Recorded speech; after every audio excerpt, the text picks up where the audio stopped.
Chase Glenn, the Executive Director of the Alliance for Full Acceptance, has been named MUSC's first LGBT Health Services and Enterprise Resources Director. I speak exclusively with Chase for this edition of Quintin's Close-Ups. And if you haven't already, subscribe to my YouTube channel and like Quintin's Close-Ups on Facebook. Chase Glenn, welcome back to the award-winning Quintin's Close-Ups. Hi, nice to be here. Yeah, well, you're iconic around town, and obviously, you've done a lot of great work for the gay, lesbian, transgender people here in Charleston, and a lot of people appreciate that. Now, you have some very good news coming from MUSC. Willa Burnham Williams, obviously the interim chief equity officer for MUSC, that is, announced that you have been named the first ever MUSC director for LGBTQ plus health services and enterprise resources. Let me ask you, why Chase Glenn? Why now? Well, that's quite the title, isn't it? It's a big title for probably a very big job, right? So we get a lot of it out for us. Well, for me personally, I've been the executive director of the Alliance for Full Acceptance, which is a local LGBTQ advocacy organization now for almost 4 years. And that role really came out of a long sort of history of advocacy work in a volunteer capacity and on boards and such. And so the last 4 years have really been, about, pouring energy and time into this community as the executive director of AFFA. And, part of that has really opened my eyes to a lot of the health disparities that exist for LGBTQ folks when seeking care. A lot of times, there isn't the competent care that there needs to be. A lot of times there is a lot of fear of discrimination among community members, and that sort of work where we've been sort of engaging in those conversations about creating better health care outcomes for LGBTQ folks has kind of it's led me into this. I've had a great relationship with MUSC folks, and so, when they created this position, I said, I've got to apply for that because it really does align with an area where I see a great need and where I feel like I can be most impactful. With COVID going on right now here across the world, what are those health disparities for the LGBTQ community? Mm-hmm. Well, we know that a lot of LGBTQ folks will delay care and sometimes even just forego getting any sort of health care because of fear of discrimination. There's a historical, precedence for that. Historically, in a lot of different health settings, LGBTQ folks have tried to have been cured. They've been sent to counseling to get fixed and not have to, deal with their sexual orientation or their gender identity. And so, there's a long history of discrimination. And so there's a lot of sort of generational historical fear around healthcare about what people will experience when they go to see their doctors. So I think that is a big impact. And so when we're talking about COVID and the impact of a pandemic and people needing to be, upfront and open and able to access healthcare, if you have a community that's already fearful to approach healthcare providers, that's a problem, right? It's a problem when there isn't a pandemic, but it's even more of a problem now. And then I also want to note, I think anytime you're talking about outcomes when it comes to healthcare, you can't look at that just in this vacuum of, someone is sick, they go to the doctor. There's so many other sort of layers of things that contribute to how, what sort of quality care we get and how we're able to access that care. And it comes down to, insurance, health insurance, which is tied to employment. And if we have LGBTQ folks who have employment insecurity at higher rates than the general population, we talk about housing insecurity, we talk about social support, relational support. These are all things that impact LGBTQ folks. And we know that can also negatively impact their health outcomes. So it's all very interconnected. There's a conversation there that's not just, okay, well, how do we train a doctor to treat an LGBTQ person? There's a big picture, right? There's a whole system that goes into, improving care for LGBTQ people. Let me ask you, what are the employment and housing insecurities for the LGBTQ plus community right now? Well, I mean, just generally speaking, when we have groups of folks, and I can take our transgender population in particular, because right now we know our trans community is being impacted by discrimination at even a higher level than maybe gay and lesbian, bisexual folks. So, to take our trans community, we live in South Carolina. You can be fired for basically any reason. And if someone has a problem with who you are as an individual, and if you're a trans person, for instance, I've gotten calls from trans folks who have been in jobs. They've let their manager know, I am transgender and I'm going to begin my transition. And their manager might say, not a problem. That's fine. We don't mind. That's great. But then they begin that transition and all of a sudden the story changes. And now they're getting written up for things, with an HR department that maybe they've never been written up for before. And there seems to be this conflict. And then one day they lose their job. Well, there's no recourse for that in South Carolina. We don't have protections in place generally for that type of discrimination. Title VII is a federal statute, and Supreme Court made a ruling that you can't discriminate based on sexual orientation, gender identity. But that doesn't apply to all employers. That's only a certain subset of employers, and they're larger employers that have 15 or more employees. So we still see a lot of employment discrimination. Housing discrimination still exists. I mean, a gay couple may go and try to rent a house, and the landlord finds out they're a gay couple, and all of a sudden, that house isn't for them anymore, and it isn't available. I've gotten calls like that before as executive director of AFFA. We get notifications of that sort of thing, and I think on one level there's the discrimination that happens, and then there's the emotional effect and the overall sort of effect on someone's quality of life when something like that happens, and not just to that one individual, but to an entire community. We talk about legal equality and lived equality, two different things. Legal equality, LGBTQ people can get married, right? Legal equality, we talk about that Title VII case and the Supreme Court ruling that really was a very positive win, big win for LGBTQ people. But how that affects everyday people on the ground in Charleston County, Berkeley County, Dorchester County, where people are having to live their lives, and whether or not they're able to get a marriage license, or whether or not maybe their employer even qualifies to be, to have their employment protected, that doesn't necessarily affect them every day in how they are engaging people. We live in a state where there's no hate crime law. There's a legal aspect to that, obviously, but there's also an emotional impact of that, knowing that your state doesn't necessarily value your life in a way that we believe it should be valued, right? South Carolina is only one of 3 states without a hate crime law. That sends a message to our community that, maybe their lives aren't worth, really protecting. So there's an effect, and all of that comes into play when you're talking about quality of life, we're talking about health outcomes and just general mental health as well. What exactly is the quality of life for trans communities and the gay community here in Charleston and beyond? Well, I don't want to just paint this really dire picture, right? Also, I mean, we know that when communities face hardship, there's also a resiliency that comes up, right? So there's, just amazing resiliency and courage and strength within our local LGBTQ community. Things are a lot better than they have been in the past. Okay. Not going to say that, things haven't gotten better. Things are a lot better, especially when we're talking about our gay and lesbian community. There's still a lot of misunderstanding, particularly around the trans community. People don't necessarily think they know anyone who's trans, so they haven't had a chance to talk about it a lot. Their understanding about what it means to be trans, what gender identity is, some of that is they don't necessarily have that sort of understanding.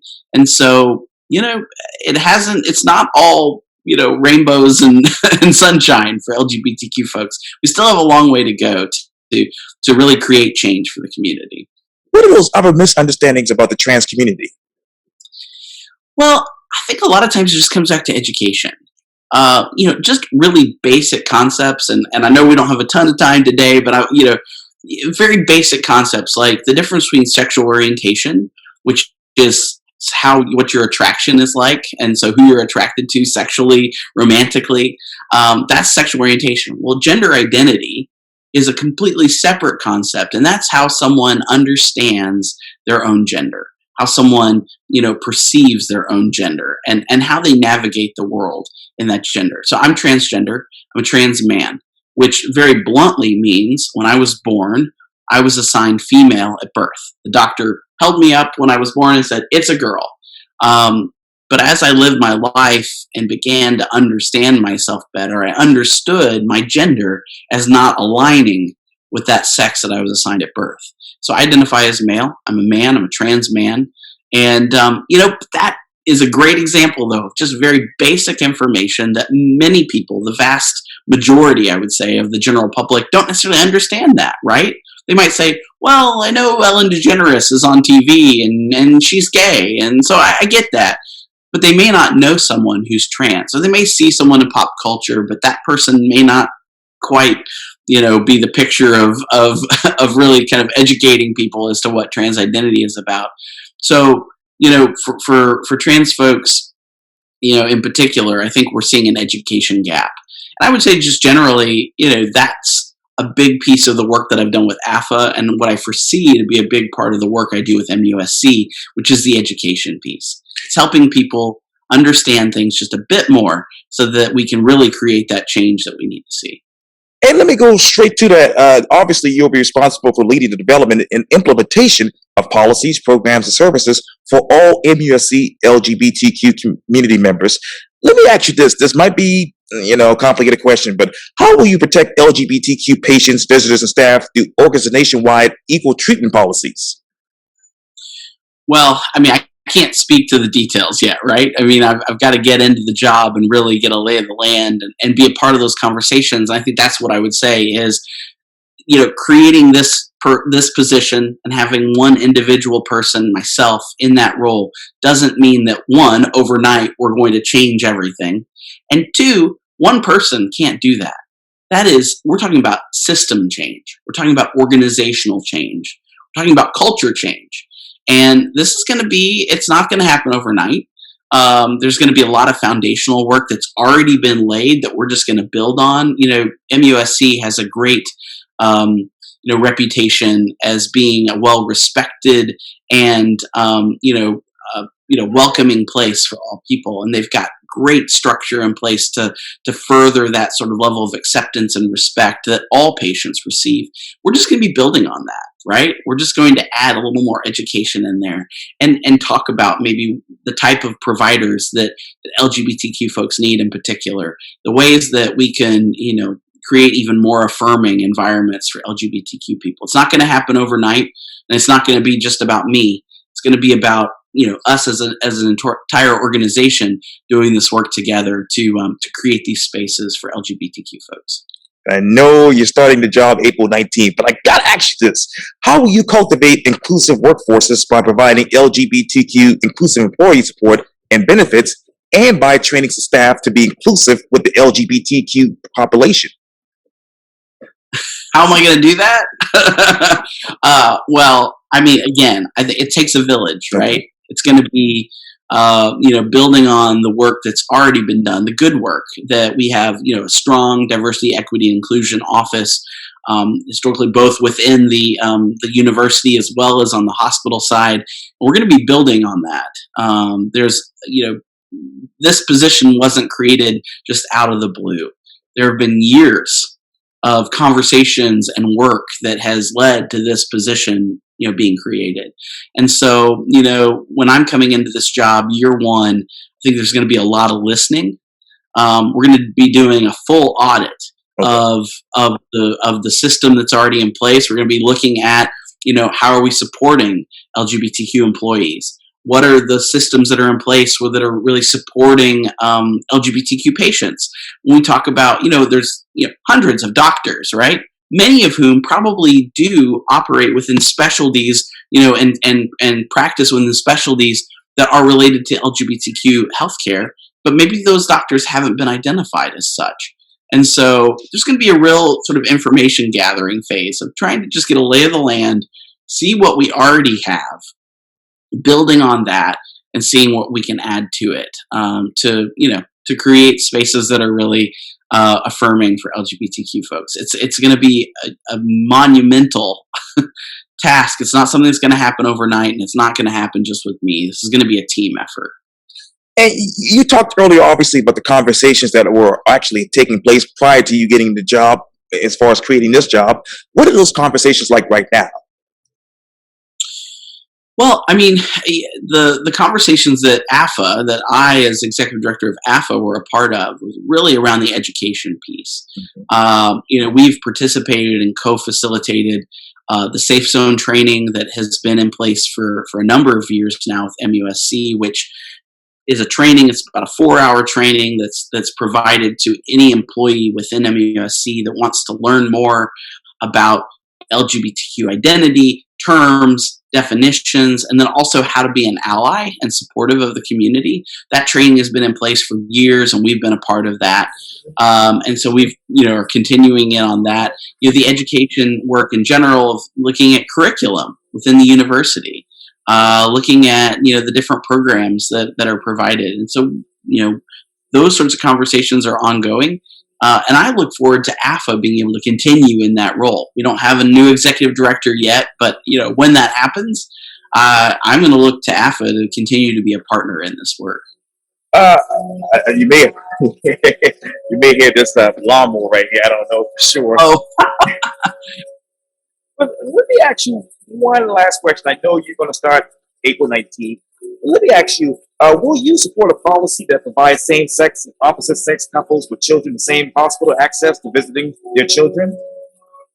Yeah, absolutely, 100%. And I will say MUSC already has a policy that allows, same-sex couples, partners, whoever, to be, to be able to visit their partners and spouses in their rooms, and to be a part of that, big picture of healthcare that an individual patient receives. So, 100% support that. We're going to continue to build on that sort of type of acceptance and non-discrimination policy. Now, obviously, in collaboration with health system and university leaders, you will be responsible for overseeing and coordinating the delivery of select resources, programs, and services across the MUSC enterprise. How does MUSC work as an enterprise? I'll tell you when I get there. No, I mean, obviously MUSC is a massive organization, right? With lots of different, sectors and departments, and so I'm going to be learning that, honestly, on that first year, first few months in particular, are going to really be sort of getting a lay of the land, and so I'll tell you, come back to me in 6 months. Sure. Do this again. I can talk to you about what we've done and sort of what I've learned, right? So I haven't worked for MUSC before, so I'm going to learn a lot in the first few months to really find out more about how the organization works together. And let me ask you one last question. Geographically, where do you get those select resources for those select programs? Well, I hear the lawnmower now. Oh Lord, I gotta wrap this up, okay. Man. So the question, sorry if you don't mind repeating the question one more time. Yeah, geographically, where do you go to get those select resources for those select programs? Well, I mean, I don't know geographically. I mean, and maybe you can sort of follow up with that question. But MUSC now encompasses not just a hospital downtown, right? They are in different locations throughout the Charleston area, and then also have hospitals throughout the state now. Right. And so I think we need to realize that while one, LGBTQ folks all need a certain level of care, we can't also make the assumption that all LGBTQ people across our state are experiencing the same types of things. If you're living in a more rural area, your experience as an LGBTQ person might be different from someone living, say, in Charleston County. And so, we're going to be listening to people in each of these areas and seeing how we can meet the needs specifically of LGBTQ folks in Florence and in Chester and in the different locations where MUSC is practicing currently. So I'm not sure if that's exactly what you were asking, but we're going to be figuring that out together. What what those resources look like, what's really needed in each of these communities. I never thought about that, but what exactly is the rural experience for the typical LGBTQ person? Well, I can't say what everyone's experience is, right? I will say, AFFA conducted a community needs assessment a couple years ago now, where we surveyed people in Charleston, Berkeley, and Dorchester counties, LGBTQ folks in the community, over 1,400 respondents, and these were adults, 18 and older, and we asked them all sorts of different questions. And we asked questions around healthcare and social support and mental health and experiences with religious affiliation and law enforcement, all sorts of different questions. And, one thing we actually did find, and so I sort of just furthered on, a presupposition that I made before even, conducting the survey, which was that perhaps people in rural areas had greater instances of social isolation. Maybe they had, greater instances of depression and anxiety related to their LGBTQ identity. But what we actually found in the Charleston Tri-County area is that that wasn't a huge determining factor for levels of discrimination. We really saw that across the board, LGBTQ folks were struggling in different areas when it came to depression and anxiety, when it came to lack of family and social support, when it came to healthcare disparities. That, whether or not you lived in an urban or suburban or a rural area, your experiences were very similar, at least by the numbers, right? But, I think where the difference is, we talk about qualitative versus quantitative. So our quantitative numbers were showing that experiences are about the same. But then when you go into those communities and you have conversations, right, and you get more qualitative data and you find out, a little more detail, a little more nuanced information about people's experiences, we do find that in rural communities, people, maybe are a bit more isolated.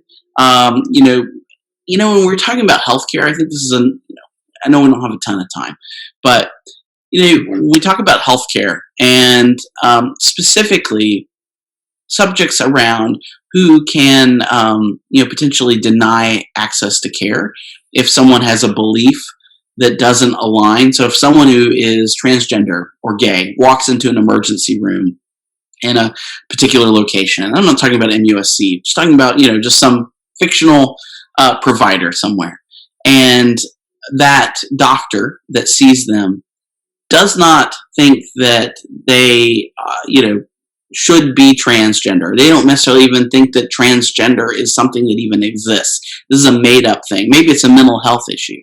The treatment that they receive could be impacted by that if that is tied to someone's personal beliefs. That is a big political issue right now. And I don't want to get into politics, but the reality is, if you live in a rural area where maybe you only have access to one doctor or two doctors, and say one of those or both of those doctors have a personal belief that conflicts with your identity as an LGBTQ person, that can really impact your care, right?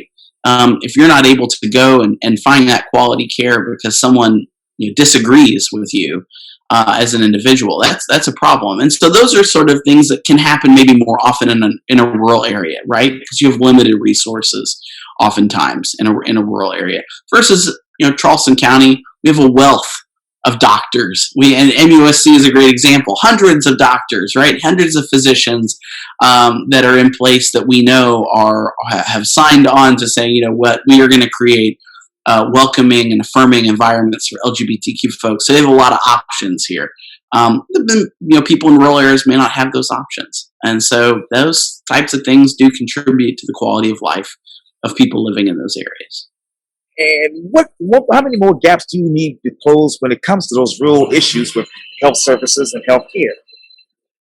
Well, I think, again, a lot of it comes down to education. We're talking about educating providers. We're talking about creating educational programs for all employees within these, healthcare systems. We're talking about educating the community.